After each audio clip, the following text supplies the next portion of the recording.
Hi, Belinda here from the Eastern Cape, and welcome to our next video. Don't forget to like and subscribe so you don't miss out on one of these amazing videos. Today we're going to just touch on some seeds quickly. Seeds for me are amazing. To think that something so small as a carrot seed can produce something so amazing like a delicious carrot. So lots of you out there, especially now during this pandemic and the lockdown, have gone to try and do small gardens in the back of your property to produce food for your family, and it's a great way to start. But then we come into seed saving, which is obviously the next step, so that you don't go out and spend money on purchasing more and more seed.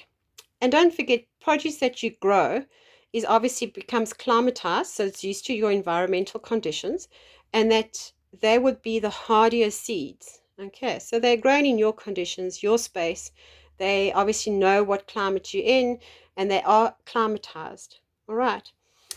So yeah, I have a few seed companies. I have Kirchhoff's, Stark Airs, and Mayford's. Now, just to start off with, normally Kirchhoff's on their packets, they have proudly non-GMO and heirloom seeds. Now, the definition of heirloom means that 100 years ago, these Cape market carrots were grown. So this variety of carrots was grown 100 years ago plus. Okay. Proudly non-GMO. GMO is genetically modified organisms, and it is a non-GMO carrot. So if I take this carrot, the seeds aren't sterilized, and I would be able to plant them again. Normally, if you have a GMO crop, 9 out of 10 times, those seeds will not produce, they are sterile. So you're obviously constantly having to buy those seeds. Three of our main crops in South Africa that are GMO are maize, soya, and cotton. Okay, so carrots, store-bought seed packets like this obviously aren't GMO. Monsanto, the main company for GMOs, aren't interested in the gardener that's planting some peas for her family to grow. Okay, these are not necessarily organic, but they're not GMO. Okay, so let's just go through that again. They're not GMO, but they're not organic. Okay, if they were organically grown, it would mean that they wouldn't have used pesticides or chemicals when they actually produced these seeds. So when the plants grew, they would have treated them to produce the best seeds, obviously to keep bugs away. And obviously it's a business, and they obviously need to make sure that they get a good yield. For us as gardeners, we wouldn't mind if we planted some peas and 5 peas come up. That's still a success for us. Okay. If I take these seeds and I plant them and I harvest them and I grow them organically, I plant the seeds again for a second season, harvest the seeds, plant those seeds again. That third harvest of seeds I can then class as organic. Okay. So it takes 3 cycles of growing to produce an organic seed. Once we've actually produced our own seeds and our plants are actually now going into seed, we harvest the seed and we actually pop them into brown paper bags or envelopes like this. We mark the place that they were harvested and the date. Now these were calendula seeds. We also can obviously pop them into these jars. These are marigold seeds. And if you see, there's a fine dust that we actually put into our seeds to preserve them. So there again it says Marigolds, March 2018, Santa Paloma.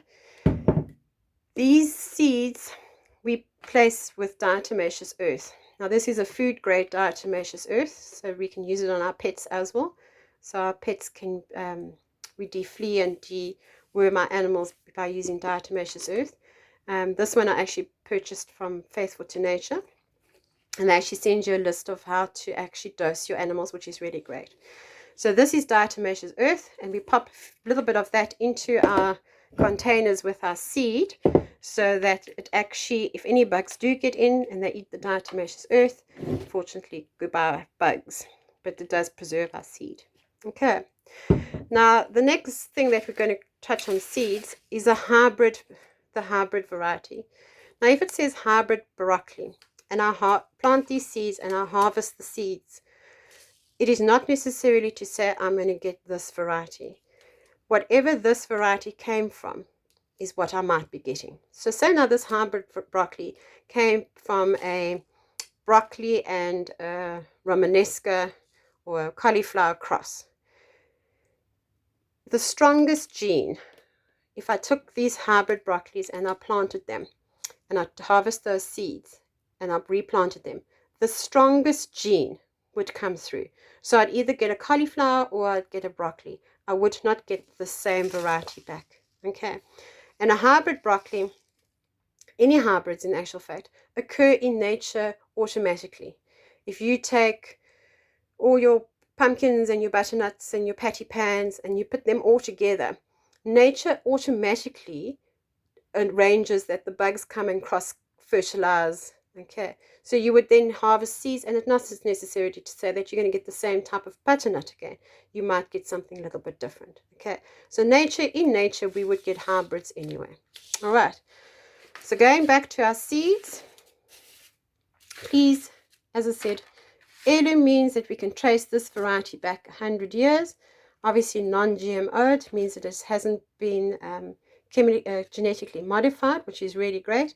And if we can go into studies with regards to that, which I'm sure we'll touch on in a later video, you'll see that this is actually really good that they are non-GMO, because we do not want GMOs in our diets or in our lives.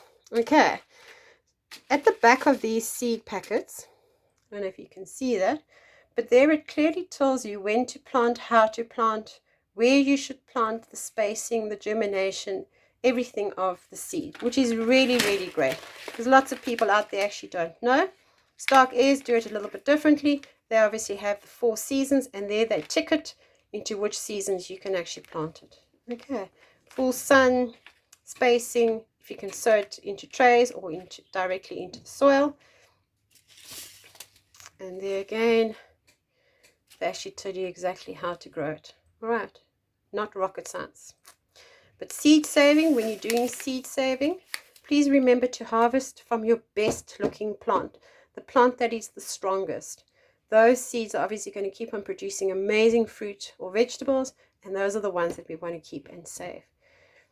When we touch on, we're going to go into seed banks on another video, but seed banks are really great thing to have in your homes, a great way to educate children, and obviously then you don't have to keep on going out to buy seeds. You would then actually make your own seed bank, which is accessible to you, your family, your community. So stay tuned. Like I said, don't forget to like and subscribe.